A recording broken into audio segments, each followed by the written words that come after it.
loolu jaaduwul. il faut que gars yi def jéego ci loolu. alors ñu avancé wax ci dialogue bi ubbi nañu ko démb gis nañu opposition bi une très bonne partie de muy ji donte am na ñoo xam ne dañoo préféré boycotter globalement après ouverture bi yow ban conclusion nga tiré. mais d'abord naqarlu que assisté wu ma ko. teel naa jóg j'ai reçu mon invitation ça fait plus de 15 jours. Heureusement que mon assistante m'avait envoyé ça aussi par mail. À la dernière minute, elle a cherché, elle n'a pas vu, à 24 heures. Puisque je l'avais en mail, je suis parti. Yegg si ci bunt bi l'officier qui était là-bas, le capitaine, m'a reconnu. xool affaire bi ne ma monsieur le ministre. ma dem ba ci cëppaandaw bi ba ci dernier bunt bi benn gendarme en V ne ma ana carte physique bi ma ne ko yoroo ma ko lii laa yor mu ne ma taxawal ci côté bi. kon yow ci ñi ñu refoulé nga bokk. ma ne ko ma ne ko kon nag man sama assise bi mu ne ma ne ko dialogue bi ma ne ko yegg na man maa ngi ñibbi man nekkuma ba lool dama ñëwoon ci avec de bonnes intentions parce que dañ ma invité. ma ne ko ba fii ni mu soree ak li ñu war a def yëpp bàyyi sama sport yëpp pour ñëw fii su ma yegg see ba fii nga téye ma ne ko su ma kii àgg na. kon man maa ngi dem sa jaan wàcc na. sama jaan wàcc na donc assisté ça woo m'a ci fait sa carte très mal d'invitation moo alors que maa ngi préparé samay communication yëpp. donc loolu naqari na ma excès de zèle boobu gars yi nekk woon kon il gagnerait quand même ñu invité. su ñu yegsee ñuy teg ku leen mën a xàmmee. parce que quand même on a occupé des fonctions. et puis dañu invité moo tax ñu def yenn yi rafetul su yàqul du defar. dafa bokk ci rupture yi ñuy xaaj. maintenant par rapport à suivre nga les déclarations de loi. dama delluwaat ci saa si commencé de seetaan. il y a eu des contributions très intéressantes mais on a eu aussi démb beaucoup d'hyènes aussi qui étaient là-bas. Quand je dis qu'il y avait beaucoup d'hyènes parce que reddition des comptes bi il faut que autorités yi xam ne que c'est une volonté. soo naan hyène ñan ngay xalaat ñi nekkoon populaire au pouvoir. ah ben yana bari na ci il faut que ñu xam ne que reddition des comptes yi c'est aujourd'hui une volonté populaire. C'est pas parce que Massamba wala ma dem na foofu. mu entaché wu ci lenn du rendre ay compte. kërëcc na. Il y a une dame qui fut ministre procureur je pense que vous l'avez invitée ici mais li mu wax. Dior Fall c'est la première femme procureur. Dior Fall Sénégal maa ngi koy nuyu sama yaay bu baax la. Dior Fall li mu wax. mais elle est contre le cautionnement. mais ci dañ ki sàcc suñu xaalis surtout ci période yu metti mooy Covid bi nga foog ne sa liggéey ndey ak sa barke bay moo tax tey ñu jox la fa pour nga pomper yëf yi cyniquement nga war a dellu si tey sàcc suñu 17 milliards ñëw transiger pour 14 denc 4 milliards yi ñu accepté ko traçabilité dafa war a am dañ leen war a traquer jusqu'à la dernière seconde pour que li ñu amee askan bi ñu joxe ko. est-ce que da nga xalaat ne ñenn ñu wuyu si ci dialogue bi dañu jàpp ne bu ñu ñëwee dañuy rëcc. am nañ mais am na ñu bare loolu leen andi.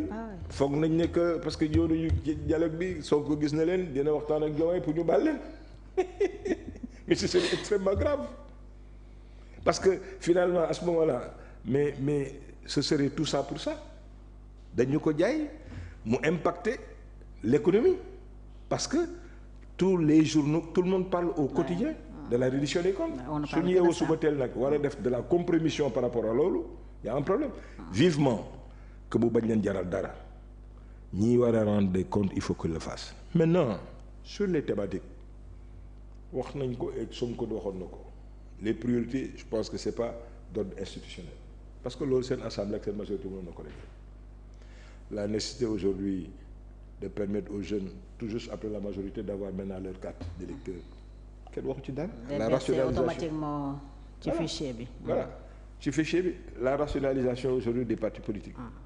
gisuma objectivement impact parce que le Sénégal fait des élections ñi ko mën ña ngi fay dem état yàqu ci dara parce que pour dem ci da ngay fay caution.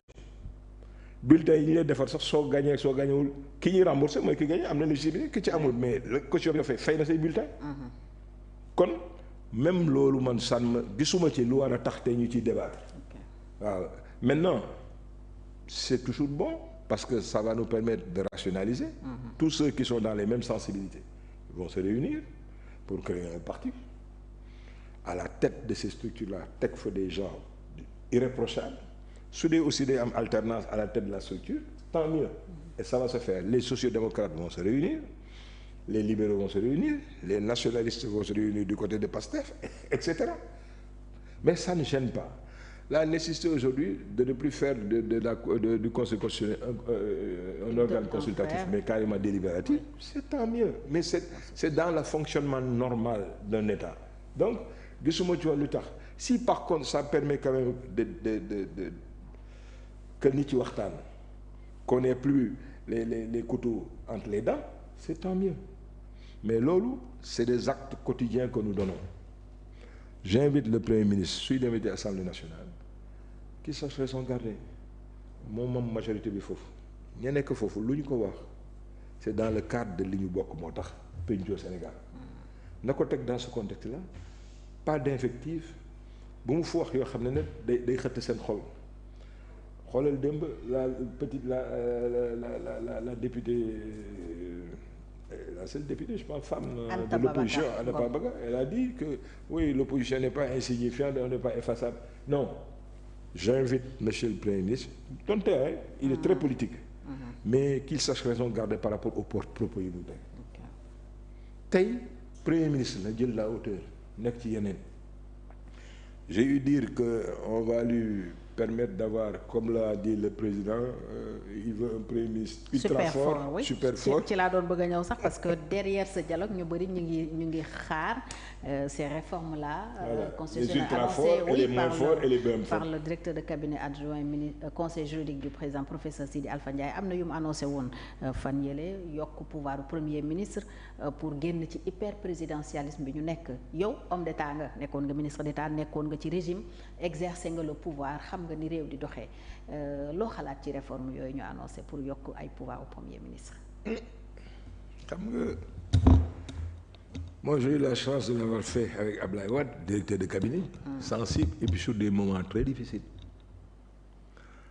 xam naa comment gérer les renseignements les notes diplomatiques nos relations avec les bilatéraux les multilatéraux.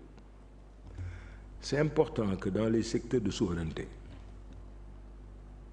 que ces organes aient un interlocuteur, en l'occurrence celui qui a été élu, pour que remontée yi se fasse directement à son niveau. À charge pour moom nag puisque moom la mais de donner les informations qu'il veut à son premier ministre. su ko neexee suñu ko joxee moom jox ko cabinet jox ko directeur de cabinet jox ko à son secrétariat mu ne directeur de cabinet wala mu ne secrétaire am wala secrétaire général et encore parce que directeur de cabinet bi sax président de la République moo ko gën a jege que le secrétaire général qui est cantonné aux fonctions administratives mais le directeur de cabinet il est politique, il est directeur de cabinet. Mën na wax directeur de cabinet comme moom mën na jël ay parapheurs ne leen joxal na ko jox leen yëpp premier ministre na ñëw ba pare su ñëwee ba pare dugalal leen ma affaire yi jël homme de confiance na ko yéegal ko building 4e étage la xaw ma 7e étage la xaw ma foo doon ne yóbbul leen ma ko fa. Loolu moo ñu régir ba tey. Nous sommes aujourd'hui dans un régime présidentiel qui obéit à des chartes et à une façon un fonctionnement. Les notes verbales, la direction du renseignement militaire, il y a tellement de sensibilité yoo xam ne jaaduwul muy am différentes informations yi génn. maanaam lu ñu bari war a xam la. baaxul. Normal. Pour te donner un cas, un exemple, parce que passé, c'était durant le coup d'état de ATT. Amadou Toumani Touré. Amadou Toumani Touré Mali. Au Mali. C'était très difficile. Mu metti ñu négocier avec les militaires pour exfiltrer la famille de ATT. Indi leen Sénégal. Ils ont donné leur accord de principe. Ils ont envoyé un groupement qui devait aller là-bas, des militaires aussi pour encadrer et andi affaire. Les gens là dem ba sur place pour revenir sur tout ça. Suñu gars yi c'était armé mais lu nekk mënoon na xaj ci loolu des informations aussi sensibles ak diligence ak doigté bi ñuy war a régler lu mel noonu.